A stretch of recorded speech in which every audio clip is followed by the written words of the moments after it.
کیسے لازمی آئے گی صحرا باندھ لینے سے، آج تک میں یہ نہیں سمجھ سکا۔ تو تھانوی صاحب نے مسلمانوں کو تو مشرک بنا دیا صحرا باندھنے کی بنیاد پر، اسے کافر کیوں نہیں بنایا غیر نبی کا کلمہ پڑھنے کی بنیاد پر؟ کیوں نہیں فتوا دیا؟ تم میں اتنی شدت تھی لوگوں کو، مسلمانوں کو مشرک بنانے کے بارے میں، تو جب یہاں تمہاری بات آ گئی تو تم نے کیوں نہیں فتوا دیا کہ تم مشرک ہو گئے، تم کافر ہو گئے، تم جو ہے وہ اسلام کے دامن سے نکل گئے، تو میری ایسی محبت جائز نہیں ہے، پھر سے کلمہ پڑھو، پھر سے مسلمان بنو۔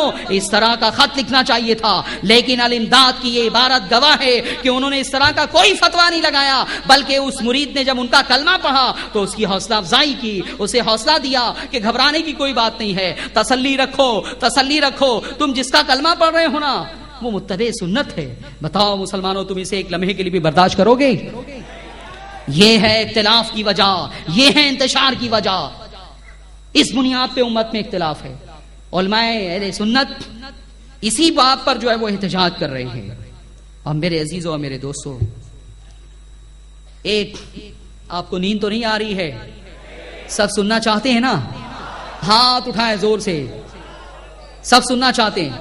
ماشاءاللہ۔ درود پاک بلند آواز سے پڑھ لیجیے، اللہم صلی علی سیدنا و مولانا محمد معدن الجود والکرم وعلی آلہ و صحابہ وبارک وسلم صلاۃ و سلام علیک یا سیدی یا رسول اللہ۔ یہ صراط مستقیم ہے۔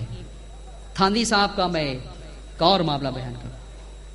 یہ جو جھگڑا ہے نا دیوبندیوں کے پیچھے نماز ہوگی یا نہیں، صراط مستقیم، یہ کتاب بھی مولانا اسماعیل دہلوی کی ہی لکھی ہوئی ہے، جنہوں نے تقویۃ الایمان لکھی، جس کی عبارتیں میں نے آپ کو سنائی۔ اس میں جو ہے وہ ایک عبارت ہے، اس سے بھی حضور علیہ الصلوۃ والسلام کی شان میں گستاخی اور توہین ہوتی ہے، لیکن علماء دیوبند اسے مانتے نہیں ہیں۔ تو یہ جو مسئلہ ہے کہ دیوبندیوں کے پیچھے نماز ہوگی یا نہیں، آج آپ کی عدالت میں ایک ثبوت پیش کر رہا ہوں، آپ جج ہیں، آپ کو فیصلہ کرنا ہوگا کہ نماز ہوگی یا نہیں ہوگی۔ میں اپنی طرف سے کچھ نہیں کہتا، علماء اہل سنت نے جو موقف اختیار کر رکھا ہے، اس موقف کے پیچھے کتنے دلائل ہیں اس کا آپ کو اندازہ ہو سکے۔ لکھتے ہیں صراط مستقیم پر، یہ ادارت الرشید دیوبند سے چھپی ہوئی ہے، اور اس کے صفحہ نمبر 118 پر ایک جو ہے وہ مسئلہ انہوں نے لکھا ہے۔ لکھتے ہیں مولانا اسماعیل دہلوی، زنا کے وسوسے سے اپنی بیوی کی مجامعت کا خیال بہتر ہے۔ نماز میں اگر کسی کو زنا کا وسوسہ آئے معاذ اللہ، تو وہ کہتے ہیں کہ اس کو چھوڑ کے اپنی بیوی سے مجامعت کر رہا ہے، یہ تصور کر لیتے کچھ اچھا ہے معاذ اللہ۔ یہ تو وہی بات ہو گئی نا کہ آسمان سے لٹکے کھجور میں اٹکے۔ نماز میں اگر بالکل جو ہے اللہ کی طرف توجہ دلانا ہی جو ہے مقصود ہے، تو یہ بات بھی نہیں کرنی چاہیے تھی۔ بہرحال یہ ان کا اپنا مزاج ہے۔ پھر کیا لکھتے ہیں، سنو، پھر کیا لکھتے ہیں؟ پھر لکھتے ہیں، اور شیخ یا اسی جیسے اور بزرگوں کی طرف، شیخ یعنی جس سے آپ مرید ہوں، جسے آپ نے اپنے پیر بنایا ہو، تو لکھتے ہیں شیخ یا اسی جیسے اور بزرگوں کی طرف۔ پھر لکھتے ہیں خواہ جناب رسالت مآب صلی اللہ علیہ وسلم ہی ہوں، اپنی ہمت کو لگا دینا اپنے بیل اور گدھے کی صورت میں مستغرق ہونے سے برا ہے۔ یعنی نماز میں کسی شیخ کا خیال، کسی بزرگ کا تصور، یا حضور علیہ الصلوۃ والسلام ہی کا تصور آپ نے کر لیا، تو کہتے ہیں کہ بیل اور گدھے کا تصور آپ کر لیتے تو اس سے زیادہ برا یہ تصور ہے، نبی کا تصور۔ اب اس کا ریزن بھی وہ بیان کر رہے ہیں، وہ بھی سن لیجئے کہ ایسا کیوں ہے۔ اپنی ہمت کو لگا دینا اپنے بیل اور گدھے کی صورت میں مستغرق ہونے سے برا ہے، کیونکہ شیخ کا خیال تو تعظیم اور بزرگی کے ساتھ انسان کے دل میں چمٹ جاتا ہے، اور بیل اور گدھے کے خیال کو نہ تو اس قدر چپیدگی ہوتی ہے اور نہ تعظیم، بلکہ حقیر اور ذلیل ہوتا ہے۔ پھر لکھتے ہیں، یعنی یہ کہہ رہے ہیں کہ شیخ کا جو تصور ہوگا تو وہ تعظیم کے ساتھ آئے گا، بیل اور گدھے کا آیا تو تعظیم تھوڑی ہوگی کوئی۔ پھر لکھتے ہیں، اور غیر کی یہ تعظیم، غیر سے مراد غیر اللہ، غیر کی یہ تعظیم جو نماز میں ملحوظ ہو وہ شرک کی طرف کھینچ کر لے جاتی ہے۔ سن لیا آپ نے؟ نماز میں حضور علیہ الصلوۃ والسلام کا خیال، تصور آپ کو نہیں آنا چاہیے۔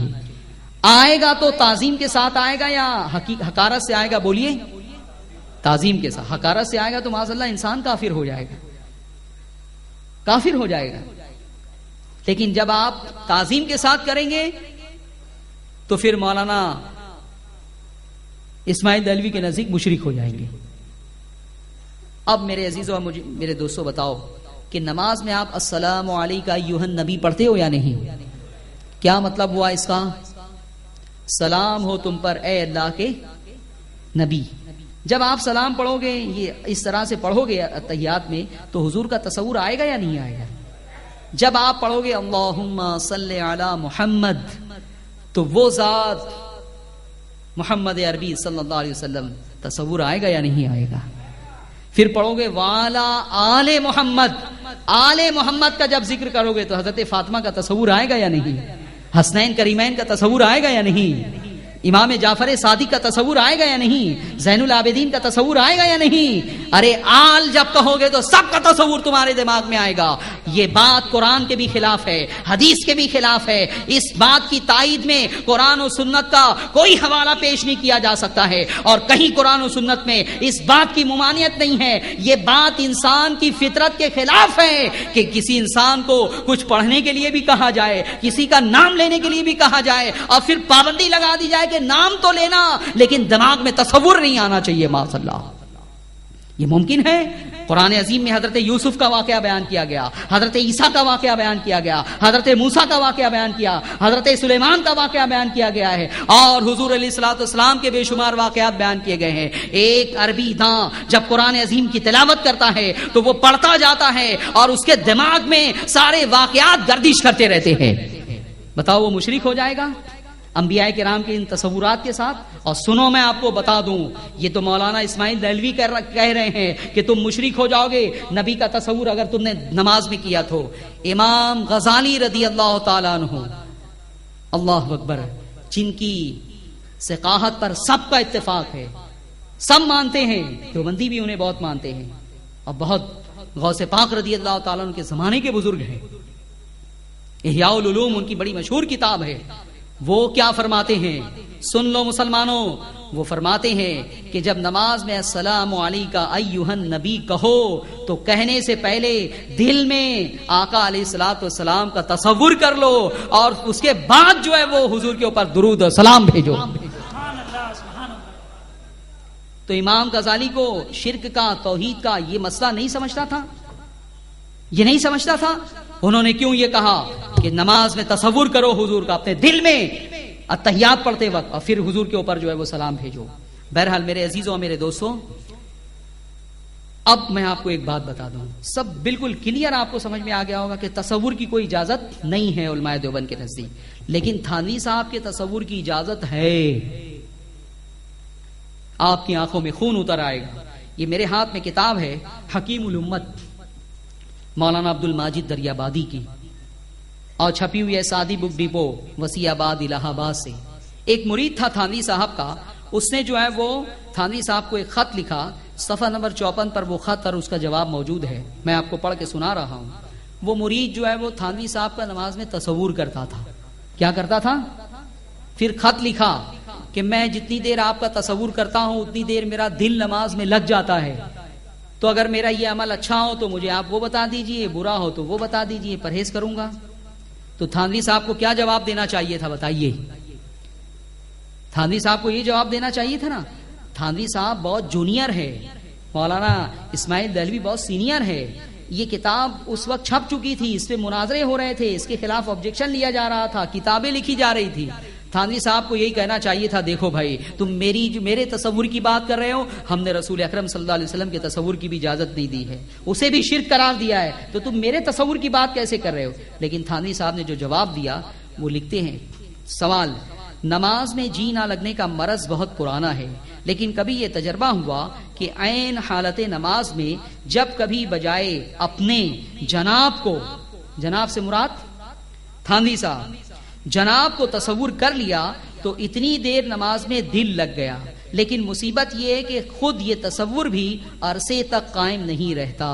بہرحال اگر یہ عمل محمود ہو تو تصویب فرمائی جائے، ورنہ آئندہ احتیاط رکھوں گا. وہ کہہ رہا ہے کہ میں ایسا عمل کرتا ہوں، اگر یہ صحیح ہو تو بتا دیا جائے کہ صحیح